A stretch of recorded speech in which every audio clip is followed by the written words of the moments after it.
Now Moses was tending the flock of Jethro, his father-in-law, the priest of Midian. And he led the flock to the back of the desert and came to Horeb, the mountain of God. And the angel of the Lord appeared to him in a flame of fire from the midst of a bush. So he looked, and behold, the bush was burning with fire, but the bush was not consumed. Then Moses said, I will now turn aside and see this great sight, why the bush does not burn. So when the Lord saw that he turned aside to look, God called to him from the midst of the bush and said, Moses, Moses. And he said, Here I am. Then he said, Do not draw near this place. Take your sandals off your feet, for the place where you stand is holy ground. Moreover, he said, I am the God of your father, the God of Abraham, the God of Isaac, and the God of Jacob. And Moses hid his face, for he was afraid to look upon God. And the Lord said, I have surely seen the oppression of my people who are in Egypt, and have heard their cry because of their taskmasters, for I know their sorrows. So I have come down to deliver them out of the hand of the Egyptians, and to bring them up from that land to a good and large land, to a land flowing with milk and honey, to the place of the Canaanites and the Hittites and the Amorites and the Perizzites and the Hivites and the Jebusites.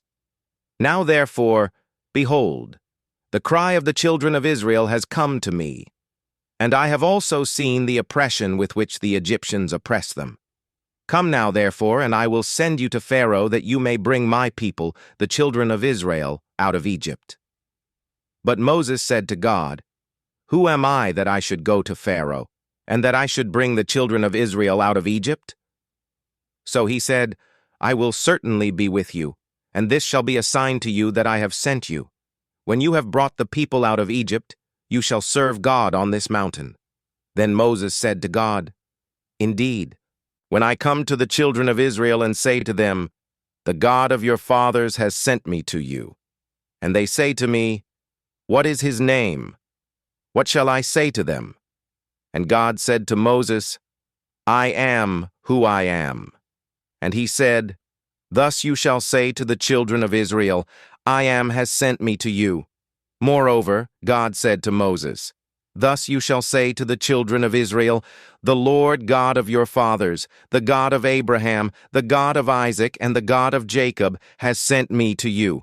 This is my name forever, and this is my memorial to all generations. Go and gather the elders of Israel together, and say to them, The Lord God of your fathers, the God of Abraham, of Isaac, and of Jacob, appeared to me, saying, I have surely visited you and seen what is done to you in Egypt. And I have said, I will bring you up out of the affliction of Egypt to the land of the Canaanites, and the Hittites, and the Amorites, and the Perizzites, and the Hivites, and the Jebusites, to a land flowing with milk and honey. Then they will heed your voice, and you shall come, you and the elders of Israel, to the king of Egypt. And you shall say to him, The Lord God of the Hebrews has met with us, and now please let us go 3 days' journey into the wilderness, that we may sacrifice to the Lord our God. But I am sure that the king of Egypt will not let you go, no, not even by a mighty hand. So I will stretch out my hand and strike Egypt with all my wonders, which I will do in its midst, and after that he will let you go.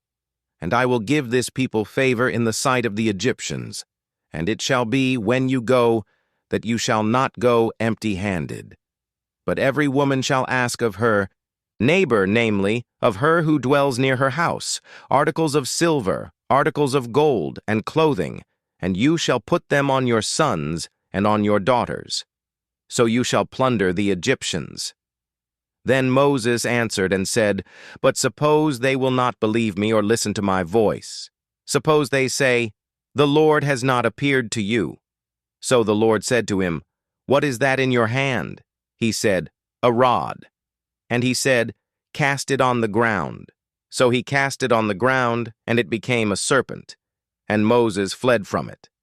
Then the Lord said to Moses, Reach out your hand, and take it by the tail. And he reached out his hand and caught it, and it became a rod in his hand, that they may believe that the Lord God of their fathers, the God of Abraham, the God of Isaac and the God of Jacob, has appeared to you. Furthermore, the Lord said to him, Now put your hand in your bosom.